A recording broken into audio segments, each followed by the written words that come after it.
신명기 7번째 시간 10장 11장 말씀을 저희가 한번 같이 생각하도록 하겠습니다. 제가 자주자주 반복을 해드리는 것은 이제 반복을 통해서 저희 기억이 이제 강화되고 저희 완전히 마음속에 익을 수 있기 때문에 지도도 이제 익숙하실 텐데 애굽 땅이고 이제 약속의 땅인데 출애굽 그 경로입니다. 출애굽한 다음에 홍해를 건너고 시내산에서 언약을 맺고 10계명과 율법, 출애굽기 19장부터 24장까지 율법을 받고 성막을 짓고 1년간 레위기 말씀 받은 체류하다가 이제 민수기 되면서 인구조사하고 출발을 해서 가데스바네에서 정탐꾼 보냈다가 불신에서 이제 광야 38년을 돌고 다시 이제 모압 평지에서 여기서 이제 모세가 3번에 걸쳐서 설교하는 내용이 신명기라고 말씀드렸습니다. 신명기는 대상이 출애굽 2세대들입니다. 그래서 저희가 1장에서 4장까지 이제 모세가 과거를 회상하면서 설교를 했었고 5장부터 26장까지 이제 법률 정지, 구체적인 소위 이제 신명기 법전이라고 불리는 이 내용이 이제 다음 주부터 들어오게 됩니다. 오늘은 그 앞에 그 율법의 서론에 해당하는 부분이 이제 마지막 부분입니다. 10장, 11장 오늘 공부하게 됩니다. 먼저 10장 보시면 10장의 첫 번째 1절부터 11절까지를 언약 갱신의 내용인데 신명기 그 9장 보시면 두 돌판이란 그 말이 많이 나옵니다. 언약의 두 돌판 용어가 많이 나오는데 뭐 9절에도 나오고 10절에 두 돌판, 11절에 언약의 두 돌판, 15절에도 언약의 두 돌판, 17절에도 그 두 돌판이라는 내용에서 두 돌판에 대한 내용이 많이 나옵니다. 이 두 돌판은 모세가 이제 이 시내산에 언약을 맺기 위해서 하나님께로 나아갔을 때 하나님께서 그 안에 이제 10계명을 적어주신 두 돌판이었습니다. 근데 모세가 이렇게 시내산에서 이 두 돌판을 받고 있을 때 이스라엘 백성들은 산 아래에서 아론을 부축해서 금송아지 우상을 만들어서 섬기고 있었습니다.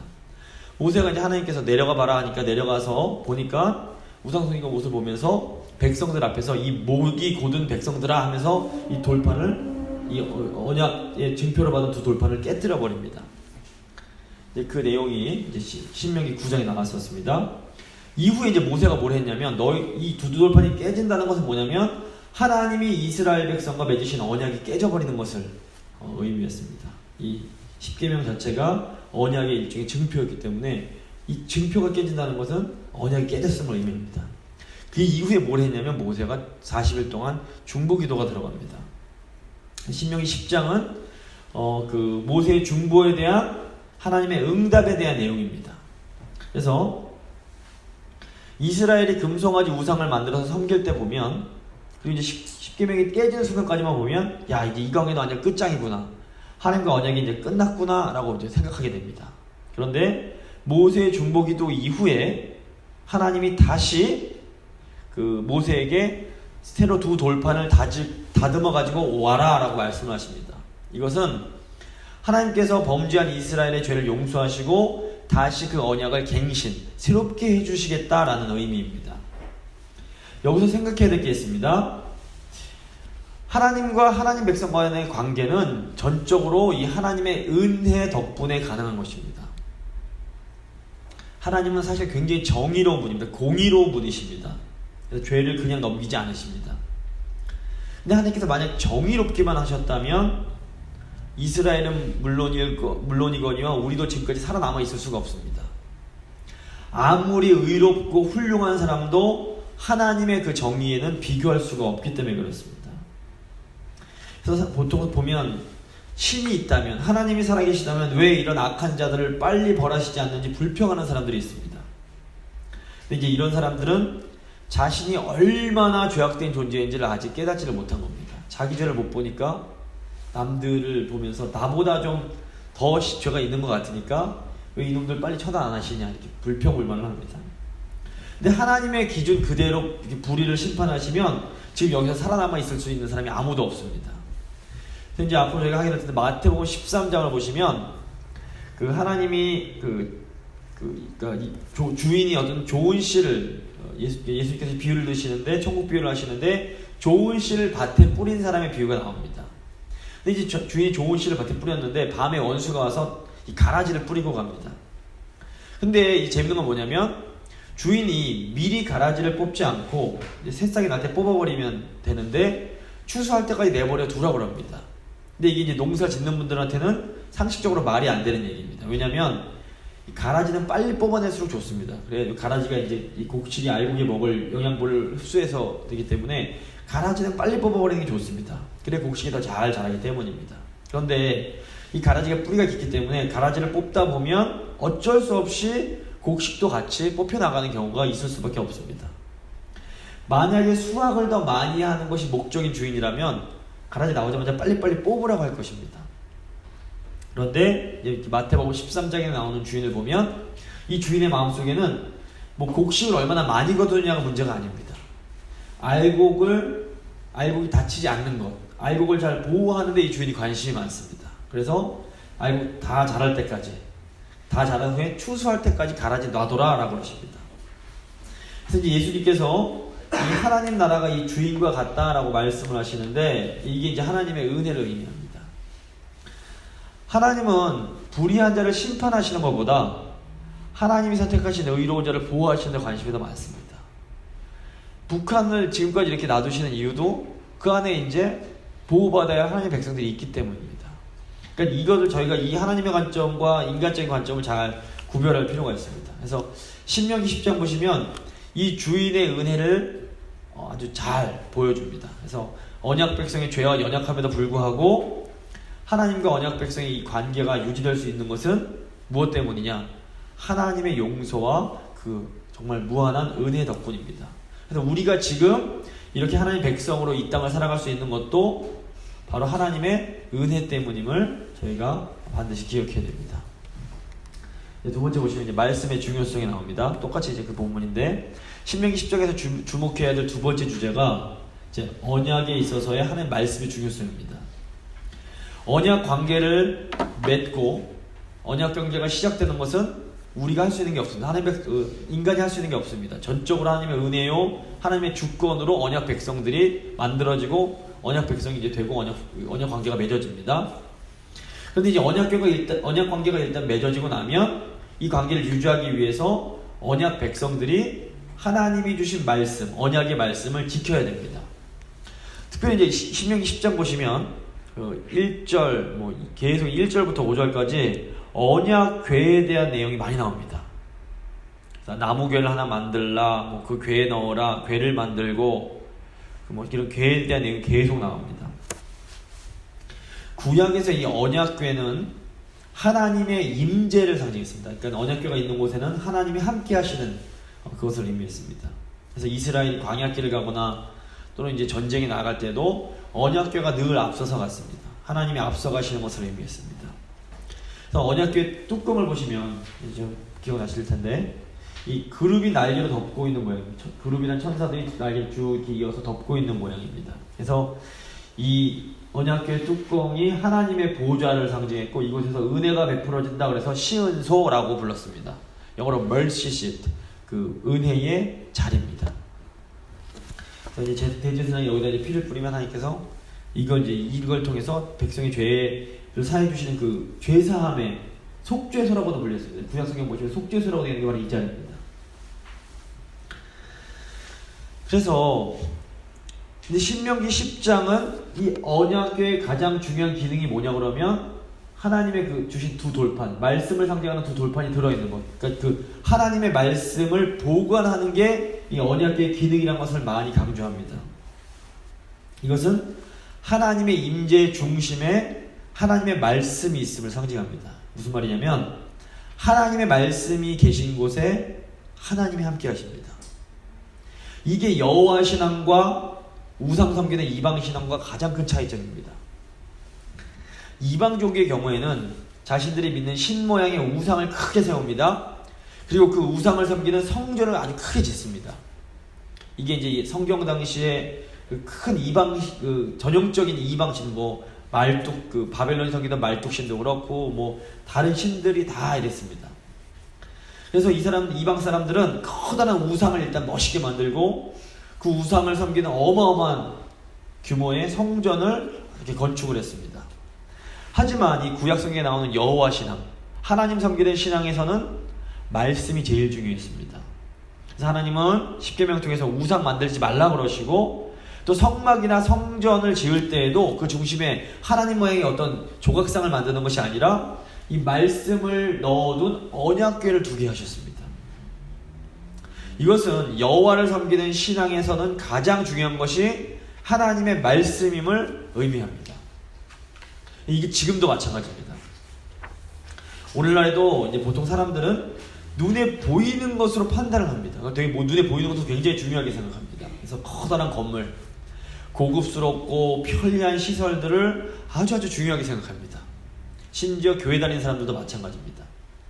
하지만 그럼에도 불구하고 성경을 볼 때 하나님 섬기는 신앙에서 가장 중요한 것은 보이는 것들이 아니라 보이지 않는 하나님의 말씀입니다. 아무리 겉으로 보기에 화려해 보여도 하나님 말씀이 없다면 그곳에 하나님이 계시지 않습니다. 하지만 아무리 초라해 보여도 하나님의 말씀이 있으면 그곳에는 하나님이 함께 하십니다. 무엇보다 예수 그리스도가 하나님의 말씀이 육신이 되어 이 땅에 오신 분이십니다. 예수님을 믿고 따른다는 것은 무슨 의미냐? 그것은 하나님이 주신 말씀을 믿고 따르는 것을 의미합니다. 그래서 하나님의 이 말씀이 우리의 존재와 우리 삶의 중심이 있어야 됩니다. 우리가 하나님의 말씀에 완전히 푹 젖어 있고 하나님의 말씀이 완전히 우리 삶을 사로잡아야 됩니다. 그래서 이게 성령 충만한 삶입니다. 우리가 말씀에 사로잡혀 있을 때 비로소 우리가 거룩한, 구약에 나오는 거룩한 백성이 되고, 신약용어로 하면 거룩한 전, 하나님의 전, 성전이 되는 겁니다. 말씀에 사로잡힌 사람들이 모인 곳, 이곳이 교회고 이곳이 성전입니다. 하나님이 이곳에 함께 하시는 겁니다. 그래서 사실 초대교회 보시면 그때 교회 성전도 없고 그냥 예수님 믿는 사람들끼리 모여서 같이 예배한 겁니다. 하나님 말씀 붙들고 예배하고 찬양한 건데, 여기에 하나님이 함께 하시고 여기서 역사하신 겁니다. 2000년 교회 역사를 보면 커다란 교회 짓고 막 이러면 계속 타락을 합니다. 도리어 그냥 예수님 믿는 이 믿음만 가지고 말씀을 붙잡고 살아가는 그 모임에 의해서 계속 기독교가 타락하지 않고 생동해서 지금까지 흘러내려오게 된 겁니다. 저희가 무엇이 중요한 것인지를 언제나 잊지 않을 필요가 있습니다. 또 6절에서 9절 보시면 이제 제사장의 중요성, 중보의 중요성이 또 이제 나옵니다. 6절 보시면 제사장 아론이 죽고 그 아들 엘르아살이 제사장이 되었다는 내용이 나옵니다. 이것은 아론이 그 큰 범죄에도 불구하고 여전히 제사장직이 유지되고 있음을 이제 보여줍니다. 제사장은 하나님 백성들이 하나님과의 그런 언약 관계를 유지하는 데 있어서 굉장히 중요한 중보의 역할을 합니다. 기본적으로 이 제사장 또는 이제 넓게 말하면 레위인들은 하나님의 백성들을 대표하는 역할을 했습니다. 일반 백성들은 밥을 먹고 살아있기 때문에 농사짓고 가축을 기르고 생계에 필요한 일들에 전념을 했습니다. 그래서 누군가 그 백성들을 대표해서 하나님을 섬기는 일을 주관할 사람들이 필요했습니다. 제사장, 레위인들이 이 일을 담당했습니다. 제사장과 레위인들의 오늘 말씀 보시면 네 가지 특징이 나옵니다. 신명기 10장 8절과 9절입니다. 보시면 네 가지 내용. 첫 번째, 이들이 8절 보시면 언약궤를 맨다고 되어 있습니다. 매며라고 되어 있습니다. 이거 뭐냐면 하나님 말씀이 담긴 궤를 이렇게 운반하는 역할을 했다는 겁니다.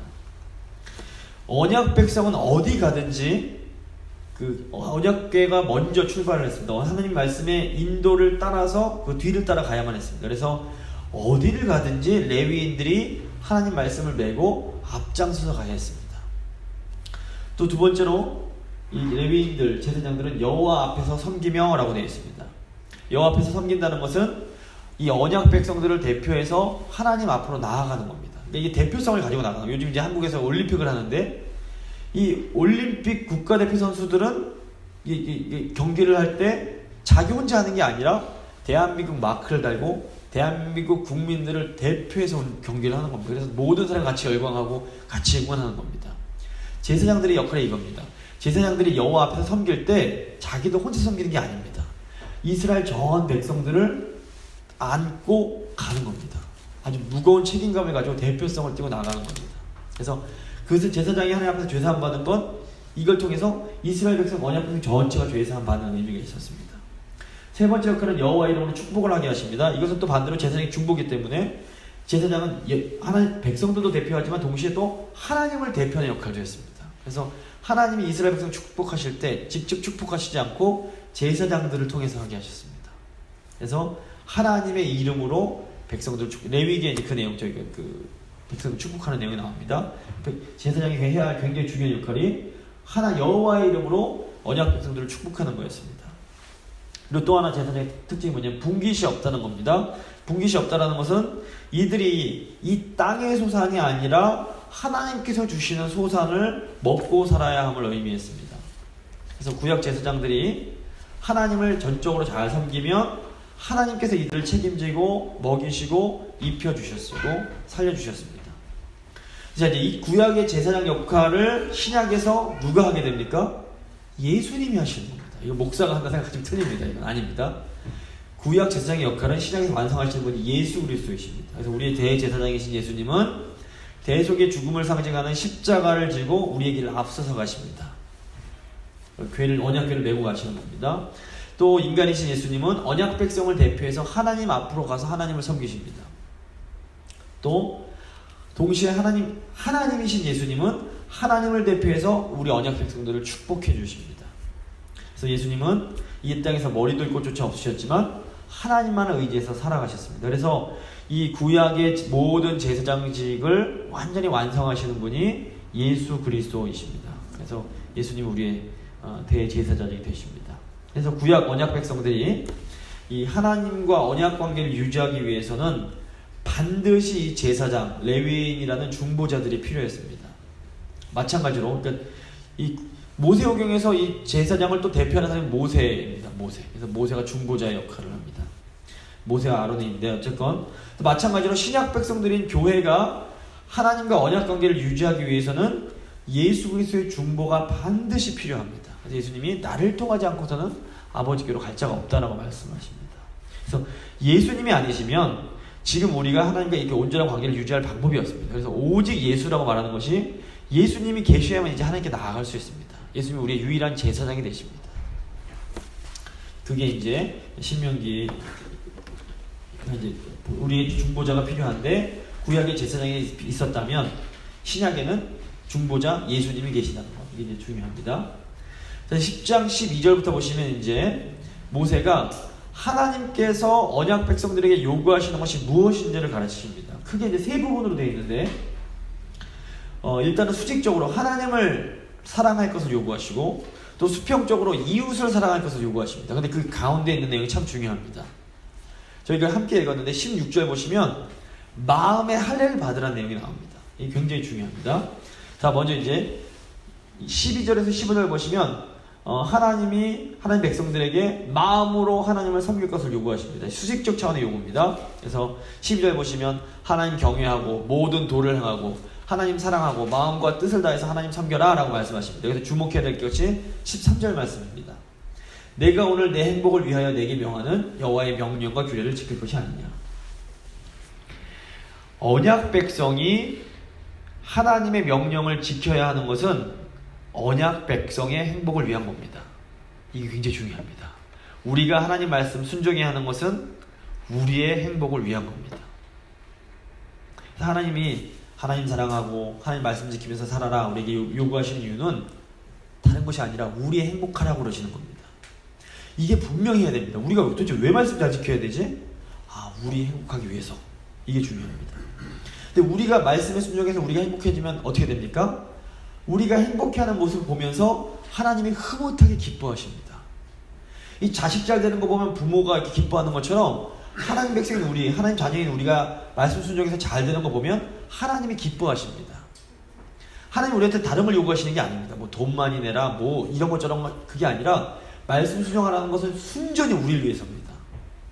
근데 하나님이 우리가 기뻐할 때 가장 크게 기뻐하십니다. 이 우리를 사랑하시는 아버지이기 때문에 그렇습니다. 그래서 우리가 행복해야 하는 것을 하나님이 너무 기뻐하시고, 하나님은 하나님 어떤 독재자라서 하나님 위해서 우리가 힘들어하는 걸 기뻐하는 분이 결코 아니십니다. 인간 부모도 자녀가 부모 때문에 힘들어하는 걸 싫어하는데 하나님은 더더구나 그거 원치 않으십니다. 하나님 우리에게 어떤 거 요구하실 때 그것은 다 우리의 유익과 우리의 행복을 위한 거라는 것을 반드시 기억할 필요가 있습니다. 16절 보시면 이제 중요한 내용이 나오는데, 우리가 하나님 말씀에 순종하기 위해서 반드시 필요한 게 뭐냐? 마음의 할례를 받는 겁니다. 육체적 할례를 무시하는 게 아니라 더 중요한 게 뭐냐면 마음의 문제라는 것을 모세가 지금 얘기해주고 있는 겁니다. 그래서 마음의 할례는 어디랑 연결이 되냐면 새 언약에 약속된 성령과 연결이 됩니다. 이게 놀랍습니다. 이미 모세 오경에 새 언약에 대한 내용이 나와 있습니다. 에스겔서 36장 26절 27절 보시면, 또 새 영을 너희 속에 두고 새 마음을 너희에게 주되 너희 육신에서 굳은 마음을 제하고 부드러운 마음을 줄 것이며, 또 내 영을 너희 속에 두어 너희로 내 율례를 행하게 하리니 너희가 내 규례를 지켜 행할지라. 하나님 백성이 하나님 말씀을 잘 지키기 위해서 반드시 필요한 게 뭐냐면 마음의 할례 받는 것, 신약용어로 하면 성령 받는 겁니다. 그러니까 하나님 백성 하나님 말씀 순종하려면 성령이 반드시 필요합니다. 성령 도우심 없이 억지로 내 힘으로 율법 행하려 하다 보면 반드시 율법주의에 빠질 수밖에 없습니다. 성령께서 우리 마음을 부드럽게 해주셔야 우리가 진정한 의미의 참된 순종을 할 수 있게 됩니다. 그래서 내 마음이 부드럽지 못하고 뻣뻣하다고 느껴지면 어떻게 됩니까? 가슴 치면서 내가 어찌할꼬 울면서 회개해야 됩니다. 기도해야 됩니다. 대충 남들도 다 그렇게 사는데 이렇게 교회 다니다가 죽으면 설마 지옥 보내시겠어? 이런 태도로 교회 다니시는 건 굉장히 위험한 태도입니다. 근데 너무나 안타깝게도 주위에 예수 믿는 사람들 천진데 이런 사람들 태도 보면 대부분 이런 태도입니다. 그래서 교회 다니는데 내가 11조도 꼬박꼬박 하고 헌금도 다 드리고 성가대도 하고 다 하는데 설마 내가 이런 식으로, 그러면서 이제 세상에 나가서 또 세상 사람들 하는 것처럼 똑같이 하고, 교회 와서 또 교인처럼 하고, 세상 나가면 또다시 세상 사람으로 변하고. 그런데 이제 잘 보시면 이게 무서운 건데, 신구약 성경을 잘 읽어보면 신구약 성경을 통틀어서 이런 뜨끈미지근한 태도, 세상 나가면 세상처럼, 교회 오면 교인처럼 이런 태도로 하나님께 인정받는 사람은 한 사람도 없습니다. 근데 이게 정말 무서운 겁니다. 복음서 보시면 이제 마태복음 이제 13장에 이번 주 돌아온 주일에 하게 되는데, 예수님은 무리와 제자를 분명하게 구분하십니다. 무리도 예수님 안 따라다니는 게 아닙니다. 예수님 말씀 듣겠다고 다 몰려듭니다. 예수님 기적도 다 경험합니다. 근데 정작 예수님을 따라가지 않습니다. 근데 무리의 신앙으로는 하나님 나라에 들어갈 수 없습니다. 반드시 제자의 신앙이 돼야 이 하나님 나라 천국에 들어갈 수 있습니다. 죽어서 가는 천국은 물론이며 이 땅에서 누리는 천국도 마찬가지입니다. 교회 다닌다고 저절로 다 제자가 되는 건 아닙니다. 우리 삶에 아주 중요한, 내가 정말로 예수님을 따를 것인가 아닌가, 이 결심이 있어야 됩니다. 물론 이 결단마저도 사실 우리 힘으로 되는 건 아닙니다. 내가 오랫동안 교회 다녔다는 것만으로 너무 안심하시면 오산입니다. 내 마음이 성령으로 말미암아 완전히 새로워지고 완전히 부드러운 마음을 가질 수 있어야 됩니다. 이걸 기도하셔야 됩니다. 청교도들이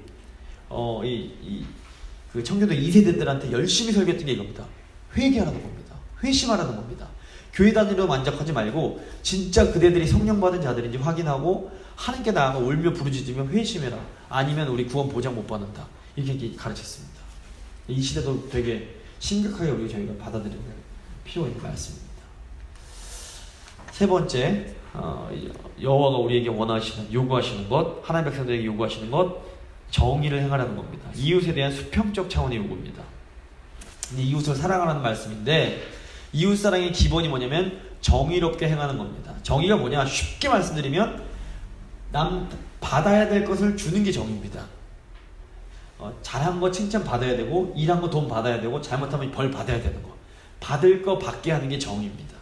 다른 사람한테 열심히 해서 10불 줘야 되는데 10불 주는 거, 이게 정의로운 겁니다. 10불 줘야 마땅한데 내가 5불 더 받겠다고 또 까불지만 5불만 받아 5불 주는 거, 이게 불의입니다.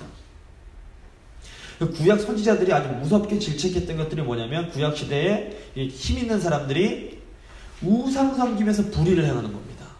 이 우상과 불의는 아주 밀접한 연관이 있습니다. 이거 잘 아시면 됩니다. 예수님 제대로 믿는 사람은 정의로워져야 됩니다. 그래서 이 교회 열심히 다니지만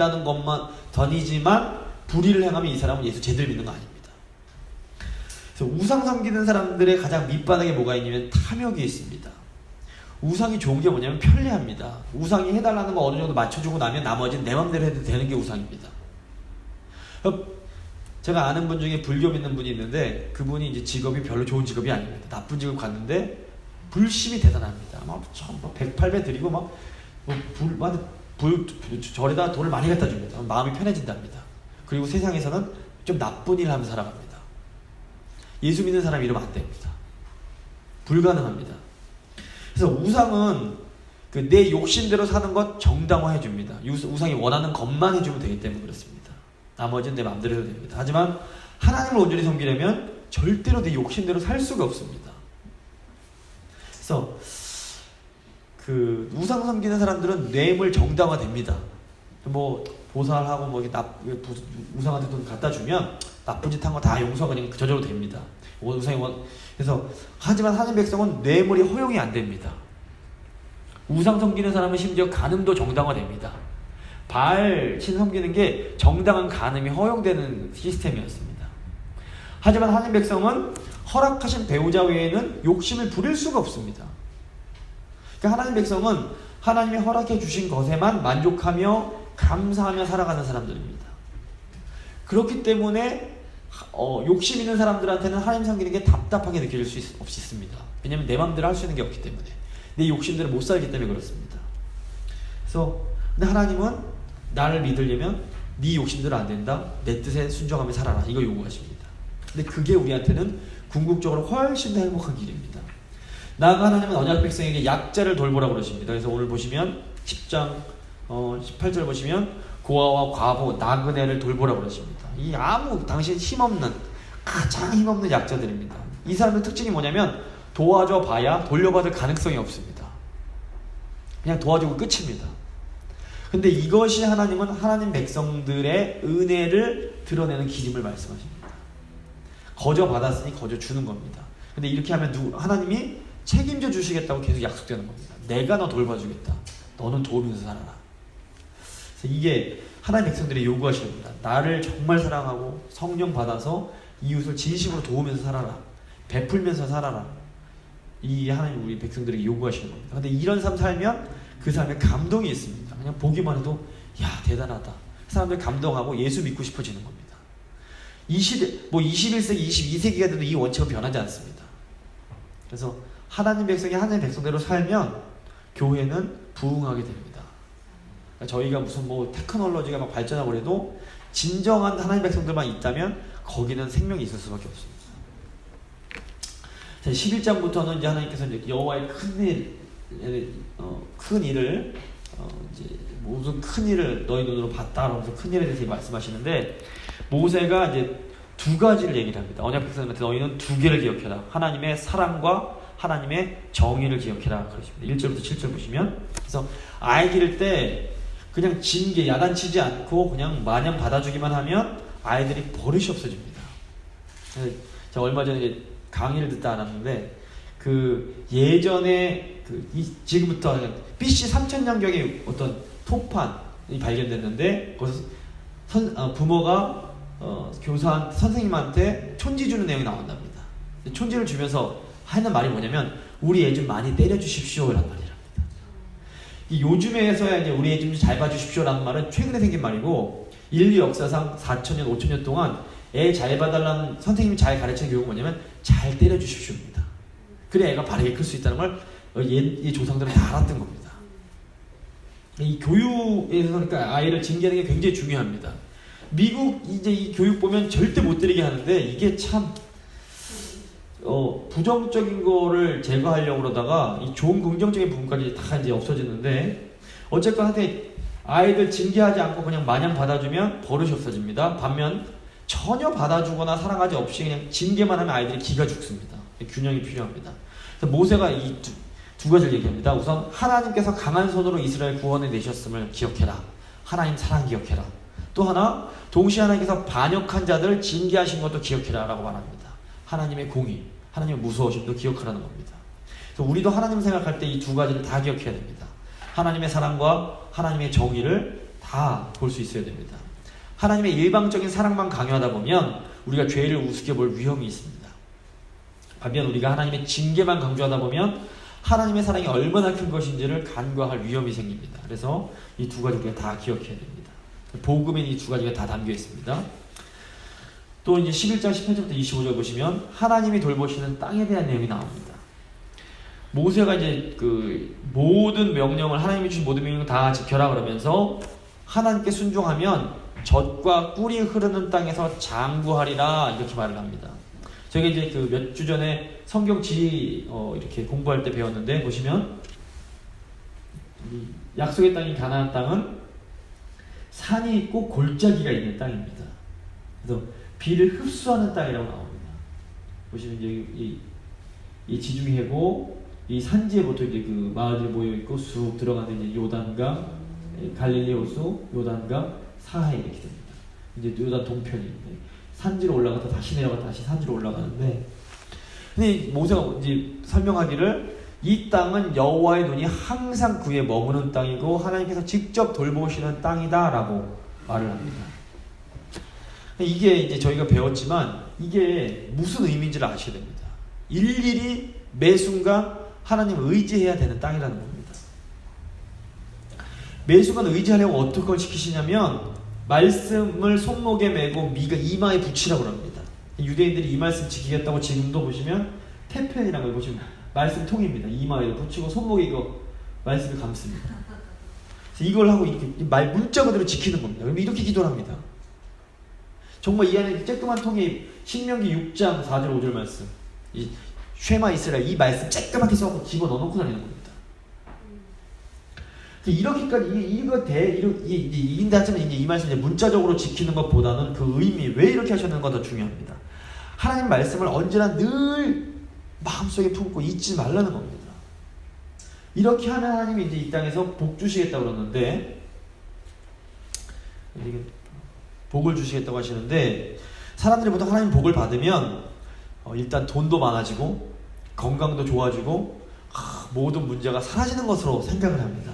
근데 이게 기독교식 복이 아니라 뭐냐면 샤머니즘, 무당 섬기는 복입니다. 물론 하나님 복 받으면 이제 돈도 주시기도 하고 건강도 주시고 이런 것도 주시지만 이게 조심할 필요가 있습니다. 그래서 예를 들어서 돈이 아주 많아져서 하나님께 일용할 양식도 구하지 않게 되고, 너무 건강하고 모든 문제가 하나도 없어서 하나님께 기도할 필요가 없게 된 상태는 하나님 보시기에 복이 아니라 저주입니다. 그래서 애굽 땅은 하나님을 의지할 필요가 없는 땅이었습니다. 아주 어떻게 보면 인간적으로 볼 때 아주 편안한 땅입니다. 근데 거기서 이렇게 이스라엘 끌어오셔서 하나님을 의지하지 않으면 못 사는 땅으로 집어넣으시는 겁니다. 근데 세상 보시면 이렇게 정말 하나님 의지할 필요 없이 돈 많고 굉장히 건강하고 심지어 똑똑한 사람들이 굉장히 많습니다. 이 사람들은 자기 마음대로 이 세상을 살아가고 싶어 합니다. 이 사람들을 구약에 비유하면 애굽의 바로나 바벨론 왕과 같은 존재들입니다. 뭐 대기업 CEO들 이런 사람 많습니다. 유명한 연예인들. 세상적으로 볼 때 뭐 하나 부족한 것이 없어 보입니다. 하지만 안타깝게도 성경은 이들을 뭐라고 표현하냐면 악인 또는 우매한 자들이라고 부릅니다. 이유가 뭡니까? 이 사람들이 여호와 하나님을 거부하기 때문에 그렇습니다. 사실 이스라엘은 이제 세계사적으로 봤을 때 뭐 지정학적으로나 어떤 면을 보든 간에 아주 작고 초라한 나라였습니다. 지리적으로 강대국 아니면 거대한 애굽과 바벨론, 아수르 아주 거대한 제국들 사이에 끼어 있었고, 시간적으로 봐도 애굽이 훨씬 더 오래됐고 바벨론이 훨씬 더 오래전에 생겨났습니다. 그러니까 이스라엘이 처음 왕국을 된 게 BC 1000년 다윗 왕, 그러니까 사월도 왕 다윗 왕 때인데, 뭐 사실 BC 3000년경에 이미 애굽이나 바벨론 이런 메소포타미아에는 거대한 강대국들이 존재했습니다. 그러니까 시간적으로든 지리적으로든 아주 작고 늦게 생긴 약소국에 불과했습니다. 그런데 하나님은 이 작은 이스라엘을 온 세상을 축복하는 언약 백성으로 선택하십니다. 놀라운 것은 뭐냐면 이 작고 초라한 이스라엘이 우리 예수님의 모습을 너무나 닮았다는 겁니다. 예수님이 두 번째 이스라엘로 오신 겁니다. 예수님은 세상적 기준으로 볼 때 결코 대단한 분이 아니셨습니다. 하지만 하나님은 가장 낮은 자리에 오심으로 온 세상을 구원하기로 작정하십니다. 이스라엘 백성들을 가나안이란 작은 땅으로 집어넣으신 하나님은 오늘 우리를 예수님 안으로 집어넣으십니다. 이게 굉장히 중요합니다. 그러니까 힘있고 돈 많은 세상의 권력자나 뛰어난 지식인들이 이 세상을 구원할 것 같지만 결코 그렇지 않습니다. 도리어 매 순간 하나님을 의지하면서 일일이 하나님의 간섭, 결제받으면서 하나님 이거 어떡할까요? 이거 어떡하면 좋죠? 늘 기도하면서 하나님 간섭받으면서 살아가는 작아 보이는 하나님 백성들이 도리어 이 세상을 축복하는 진정한 통로입니다. 그래서 이것이 하나님 나라의 아주 비밀스러운 영적 원리입니다. 우리가 이걸 잘 알 필요가 있습니다. 그래서 진짜 하나님 백성은 세상 볼 때 대단한 사람들이 아니라 정말 저 구석에서 잘 보이지 않지만 믿음대로 정말 살아가는 그런 분들이 정말 이 세상을 축복하는 존재들인 겁니다. 마지막 11장 26절 32절 보시면 이제 복과 저주를 내용이 나옵니다. 모세가 설교 마지막 부분에 복과 저주가 놓여 있다라고 말을 합니다. 그리고 요단강 건너가거든, 그 가나안 땅 들어가거든 그리심산에서 축복 선포하고 에발산에서 저주를 선포해라 라고 말을 합니다. 이제 오늘날 그리심산, 에발산, 세겜 땅입니다. 여기 위에 올라가서 축복 말하고 에발산에서 저주를 선포해라. 이제 시청과 교육하게 하시는 겁니다. 그래서 하나님 말씀이 얼마나 중요한지, 여기서 하나님 말씀 순종하면 복 받을 것이고 하나님 말씀 불순종하면 저주 받을 것이다. 서로 이제 반 나눠 선포하게 하십니다. 그래서 실제로 이제 여호수아 8장 보면 요단강을 건너간 여호수아가 모세가 시켰던 말 그대로 이 그리심산과 에발산에서 축복과 저주를 선포합니다. 원리는 굉장히 심플합니다. 하나님 말씀 순종하면 복 받고 하나님 말씀 불순종하면 저주 받고 심판 받는다 이겁니다. 근데 원리는 굉장히 쉬운데 원리가 이해하기가 어려운 게 문제가 아니라 이 원리대로 지키고 살아가는 게 어려운 겁니다. 우리가 몰라서 하나님 말씀 안 지키는 부분이 있습니다. 실제로 정말 몰라서 그런 건 하나님께서 이해해 주십니다. 그런데 사실은 알면서 못 지키는 부분이 훨씬 더 많습니다. 우리가 용서해 줘야 되는 걸 몰라서 용서를 못하는 게 아닙니다. 우리가 화내는 게 나빠서 나쁜 걸 몰라서 버럭버럭 화를 내는 게 아닙니다. 꼭 우리가 남 험담하는 게 나쁜 걸 모르기 때문에 맨날 험담하면서 하는 그런 게 아닙니다. 이게 다 알면서도 안 되는 건 뭐냐면 죄악된 우리 자아가 아직도 우리 안에서 펄펄 살아 뛰어서 그렇습니다. 그러니까 이게 순종이 잘 안 되는 겁니다. 방법은 뭐냐면 아까 마음의 할례, 성령 받는 것밖에 없습니다. 성령 충만함 받아서 말씀이신 예수 그리스도께 완전히 사로잡혀야 됩니다. 그래야 우리가 정말 진심으로 하나님 말씀에 순종하면서 살아갈 수 있습니다. 그럴 때면 우리가 진정한 함께 주시는 복이 뭔지를 경험하면서 사는 겁니다. 그래서 올해는 저희가 이 복받는 해가 돼야 됩니다. 그래서 성령님 오셔서 저희를 완전히 다스려 주시고 저희가 말씀에 완전히 사로잡히게 하시고 저희가 올 한 해 이 복을 정말 받아 누리면서 경험하면서 살 수 있게 해달라고, 이 복이 정말 영원까지 이어지는 복이 되게 해달라고 저희가 좀 같이 간절히 기도하기 원합니다. 그럼 기도하실 때 하나님, 참 좋으신 하나님 아버지 감사합니다. 참 죄 많고 연약한 저희를 이렇게 하나님 백성으로 불러주신 건 너무너무 감사합니다. 저희 하나님 백성 삼아주시고 이제 저에게 정말 복된 삶 살라고 말씀 주셨습니다. 아버지, 정말 이 말씀 순종하면 저희가 정말 복된 삶 살게 된다는 거 저희가 배우고 알고 있는데 저희 힘으로 잘 되지 않습니다. 아버지, 성령님의 도우심이 정말로 간절히 필요합니다. 성령 하나님 저에게 임하시고 성령으로 충만하게 하사 저희 마음 가운데 굳은 마음을 제하시고 부드러운 마음을 허락하사 저희가 기쁨으로 하나님 말씀에 순종함으로 하나님께서 그토록 주고자 하시는 그런 참된 복된 삶을 저희가 온전히 누리며 살아갈 수 있도록 주여 도와주시옵소서. 저희가 아버지 복된 삶 누리면서 이제 저희만을 위해서 기도하는 것이 아니라 아버지 고통받고 있는 민족 위해서 기도하고 이 땅 가운데서 아직도 예수님 믿기 위해서 순교하고 핍박받는 정말 주의 백성들을 위해서 이제 힘쓰며 기도하고 또 도우며 나아가는 저희 교회가 될 수 있도록 주여 은혜 베풀어 주시옵소서. 주께서 저에게 허락하신 사명 잘 감당하는 저희 교회 되길 소망하오니 아버지, 저희 교회와 함께하여 주시옵소서. 저에게 새 꿈을 허락하신 하나님께 감사드리며 귀하신 우리 주 예수 그리스도의 이름으로 기도드립니다. 아멘.